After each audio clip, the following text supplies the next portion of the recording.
ಬೆಳಗ್ಗೆ ಕುಮಾರಸ್ವಾಮಿ ಅವರು ಒಂದು ಗಂಭೀರ ಆರೋಪ ಮಾಡ್ತಾರೆ. ಮಧ್ಯಾಹ್ನ ಅಷ್ಟೊತ್ತಿಗೆ ತಲೆದಂಡ ಆಗುತ್ತೆ ಗೋವಿಂದರಾಜು, ಸಿಎಂ ಕಾರ್ಯದರ್ಶಿ, ರಾಜಕೀಯ ಕಾರ್ಯದರ್ಶಿ. ಕಾಲ್ತುಳಿತ ಕೇಸ್ನಲ್ಲಿ 7ನೇ ತಲೆದಂಡ ಆಯಿತು. ವಿಧಾನಸೌಧದ ಮುಂದೆ ಕಾರ್ಯಕ್ರಮ ಮಾಡೋಕೆ ಸಿಎಂಗೆ ಒತ್ತಡವನ್ನ ಹೇರಿದ್ದೇ ಮುಖ್ಯಮಂತ್ರಿಗಳ ರಾಜಕೀಯ ಕಾರ್ಯದರ್ಶಿ ಆದಂಥ ಗೋವಿಂದರಾಜು. ಪೊಲೀಸರು ಅನುಮತಿ ಕೊಡದಿದ್ರೂ ಕೂಡ ಮುಖ್ಯಮಂತ್ರಿಗಳನ್ನ ಒಪ್ಪಿಸಿದ್ರು ಅನ್ನುವಂಥದ್ದನ್ನ ಬೆಳಗ್ಗೆ ಕುಮಾರಸ್ವಾಮಿ ಅವರು ಗಂಭೀರ ಆರೋಪ ಮಾಡಿದರು. ಮಧ್ಯಾಹ್ನ ಅಷ್ಟೊತ್ತಿಗೆ ಸಿಎಂ ರಾಜಕೀಯ ಕಾರ್ಯದರ್ಶಿ ಗೋವಿಂದರಾಜು ಅವ್ರನ್ನ ತಲೆದಂಡ ಆಗಿದೆ. ಅವರನ್ನ ಈಗ ಅಲ್ಲಿಂದ ತೆಗೆದಿದ್ದಾರೆ. ಕಾಲ್ತುಳಿತ ಕೇಸಲ್ಲಿ 7ನೇ ತಲೆದಂಡ ಆಗಿದೆ. 5+1+1 5 ಯಾರು ಅಂತಂದರೆ ಪೊಲೀಸ್ ಆಫೀಸರ್ಸ್ಗಳು, ಇನ್ನೊಬ್ಬರು ವರ್ಗಾವಣೆ ಆಗಿರೋದು 6ನೇದ್ದು, 7ನೇದ್ದು ಗೋವಿಂದರಾಜು ಅವರು ಮುಖ್ಯಮಂತ್ರಿಗಳ ರಾಜಕೀಯ ಕಾರ್ಯದರ್ಶಿ. ಇವರನ್ನು ಈಗ ತೆಗೆದಿದ್ದಾರೆ. ಸೊ ಹಾಗಾಗಿ ಈಗ ಯಾವ ರೀತಿಯಾಗಿ ಸರ್ಕಾರ ನಡ್ಕೊಳ್ತಾ ಇದೆ, ನಾನೇನೋ ಮಾಡಿಬಿಟ್ಟಿದ್ದೀನಿ ಅನ್ನುವಂತಹ ಹೆಜ್ಜೆಯನ್ನು ಇಡ್ತಾ ಇದೆ. ಆದರೆ ನಿಜಕ್ಕೂ ಕೂಡ ಆಗಬೇಕಾಗಿರುವಂಥವ್ರು ಯಾರದ್ದು?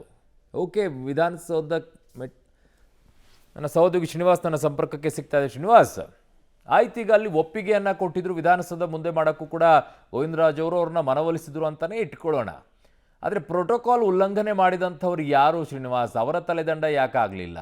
ಅದರ ಜೊತೆಗೆ ಅಲ್ಲೆಲ್ಲ ಮಂತ್ರಿಗಳು ತಮ್ಮ ಕುಟುಂಬ ಸಮೇತವಾಗಿ ಮಕ್ಕಳು, ಮೊಮ್ಮಕ್ಕಳು, ಹೆಂಡತಿ ಎಲ್ಲರನ್ನೂ ಕರ್ಕೊಂಡು ಬಂದಿದ್ರಲ್ಲ, ಅಲ್ಲಿ ಯಾವ ಪ್ರೋಟೋಕಾಲ್ ಉಲ್ಲಂಘನೆ ಆಗಿಲ್ವಾ? ಅವ್ರಿಗೆ ಯಾಕೆ ಯಾವುದೇ ರೀತಿಯಾದಂಥ ಕ್ರಮ ಇಲ್ಲ? ಅವರೆಲ್ಲರೂ ಕೂಡ ಪಾರ ಇದರಲ್ಲಿ ಸೆಲ್ಫಿ ಹೊಡೆಸ್ಕೊಂಡವರು, ಪೋಸ್ ಕೊಟ್ಟವರೆಲ್ಲ.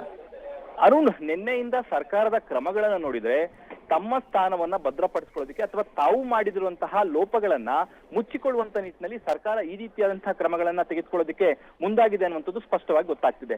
ಇನ್ನೊಂದು, ಇವತ್ತು ಕೇಂದ್ರ ಸಚಿವ ಕುಮಾರಸ್ವಾಮಿ ಸುದ್ದಿಗೋಷ್ಠಿ ಮಾಡುವಂತ ಸಂದರ್ಭದಲ್ಲೂ ಕೂಡ ಆ ಗೋವಿಂದರಾಜ್ ಅವರ ಹೆಸರನ್ನ ಉಲ್ಲೇಖ ಮಾಡಿದ್ರು. ಅಂದ್ರೆ ಈ ಒಂದು ಘಟನೆಗೆ ಸಂಬಂಧಪಟ್ಟಂತೆ ಅವರ ಪಾತ್ರದ ಬಗ್ಗೆ ಕೂಡ ಅನುಮಾನಗಳನ್ನ ಕುಮಾರಸ್ವಾಮಿ ಅವರು ವ್ಯಕ್ತಪಡಿಸಿದ್ರು. ನಾನು ಈಗಾಗಲೇ ಹೇಳಿದಾಗೆ ಆ ಸರ್ಕಾರ ಪೊಲೀಸ್ ಇಲಾಖೆ ಒಪ್ಪದೇ ಹೋದ್ರು ಕೂಡ ಗೋವಿಂದರಾಜ್ ಅವರು ಈ ಕಾರ್ಯಕ್ರಮ ಮಾಡ್ಲಿಕ್ಕೆ ಒತ್ತಡವನ್ನ ಹಾಕಿದ್ರು ಅನ್ನುವಂತಹ ಆರೋಪಗಳು ಕೂಡ ಇತ್ತು. ಇದನ್ನ ಸೂಕ್ಷ್ಮವಾಗಿ ಕುಮಾರಸ್ವಾಮಿ ಅವರು ಹೇಳಿದ್ರು. ಅದಾದ ನಂತರ ಈಗ ಸರ್ಕಾರ ಅವರನ್ನ ರಾಜಕೀಯ ಕಾರ್ಯದರ್ಶಿ ಹುದ್ದೆಯಿಂದ ಸಿಎಂ ರಾಜಕೀಯ ಕಾರ್ಯದರ್ಶಿ ಬಿಡುಗಡೆಗೊಳಿಸಿರೋದ್ರಿಂದ ಎಲ್ಲೋ ಒಂದ್ ಕಡೆ ಮುಂದೆ ಇದು ಡ್ಯಾಮೇಜ್ ಆಗಬಹುದು, ಇದೆಲ್ಲವೂ ಕೂಡ ನೆಕ್ಸ್ಟ್ ವಿಪಕ್ಷಗಳಿಗೆ ಆಹಾರ ಆಗ್ಬೋದು ಅನ್ನುವಂತ ನಿಟ್ಟಿನಲ್ಲಿ ಈ ಕ್ರಮಗಳನ್ನ ತೆಗೆದುಕೊಳ್ಳೋದಕ್ಕೆ ಮುಂದಾಗಿದೆ ಅಂತ ಹೇಳ್ಬೋದು.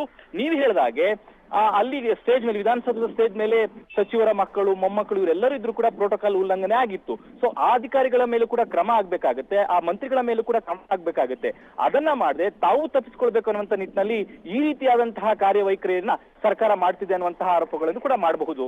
ಅರುಣ್. ಓಕೆ ಶ್ರೀನಿವಾಸ್, ನಿಮ್ಮೆಲ್ಲ ಮಾಹಿತಿಗೆ ಧನ್ಯವಾದಗಳು.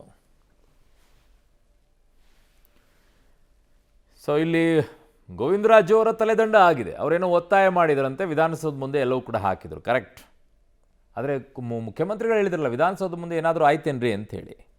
ಹೆಂಗೆ ತೆಗೆದ್ರಿ? ಹಾಗಿದ್ದಾಗ ವಿಧಾನಸೌಧ ಮುಂದೆ ಕಾರ್ಯಕ್ರಮ ಮಾಡಿದ್ದಕ್ಕೆ ಆಯಿತು, ಫೈನ್. ಹಾಗಿದ್ದಾಗ ವೇದಿಕೆ ಮೇಲೆ ಅಷ್ಟೆಲ್ಲ ಬಂದ್ರಲ್ವಾ ಮಂತ್ರಿಗಳು ತಮ್ಮೆಲ್ಲ ಕರ್ಕೊಂಡು ಬಂದು, ಯಾವ ಪ್ರೋಟೋಕಾಲ್ ಪಾಲನೆ ಆಯ್ತಲ್ಲಿ? ಆ ಪ್ರೋಟೋಕಾಲನ್ನು ಉಲ್ಲಂಘನೆ ಮಾಡಿದವರ ಮೇಲೆ ಏನು ಕ್ರಮ ತಗೊಂಡಿದ್ದೀರಾ? ತಗೊಳ್ಳೋದಾದರೆ ಎಲ್ಲರಿಗೂ ಒಂದೇ ನ್ಯಾಯ ಬೇಕಲ್ವಾ? ಸಮಾನವಾಗಿ ನಾವೆಲ್ಲರೂ ನೋಡೋದು, ಯಾವ ತಾರತಮ್ಯನೂ ಇಲ್ಲ ಅಂತ ಹೇಳ್ತಿರಲ್ಲ, ಎಲ್ಲಿದೆ ಸಮಾನತೆ? ಎಲ್ಲಿದೆ? ಮಕ್ಕಳು ಮೊಮ್ಮಕ್ಕಳನ್ನೆಲ್ಲ ಕರ್ಕೊಂಡ್ಬಿಟ್ಟು ಆ ವೇದಿಕೆಯ ಮೇಲೆ ಆ ಪ್ಲೇಯರ್ಸ್ಗಳಿಗೆಲ್ಲ ಒಂಥರ ಮುಜುಗರ ಆಗೋ ರೀತಿಯಲ್ಲಿ ಮಾಡಿ, ರಾಜ್ಯದ ಮಾನ ಹರಾಜು ಹಾಕೋ ರೀತಿಯಲ್ಲಿ ಮಾಡಿಟ್ರಲ್ಲ. ರಾಜ್ಯಪಾಲರಿಗಾದರೂ ಗೌರವ ಐತೇನ್ರಿ ಅಲ್ಲಿ ವೇದಿಕೆಯ ಮೇಲೆ? ಅವ್ರಿಗೆ ಅವಮಾನ ಮಾಡಲಿಲ್ವಾ ಅಲ್ಲಿ? ರಾಜ್ಯದ ಮೊದಲನೇ ಪ್ರಜೆ ರಾಜ್ಯಪಾಲರಿಗೆ ಯಾವ ರೀತಿ ಅವಮಾನ ಮಾಡಿದ್ರಿ ವೇದಿಕೆಯ ಮೇಲೆ?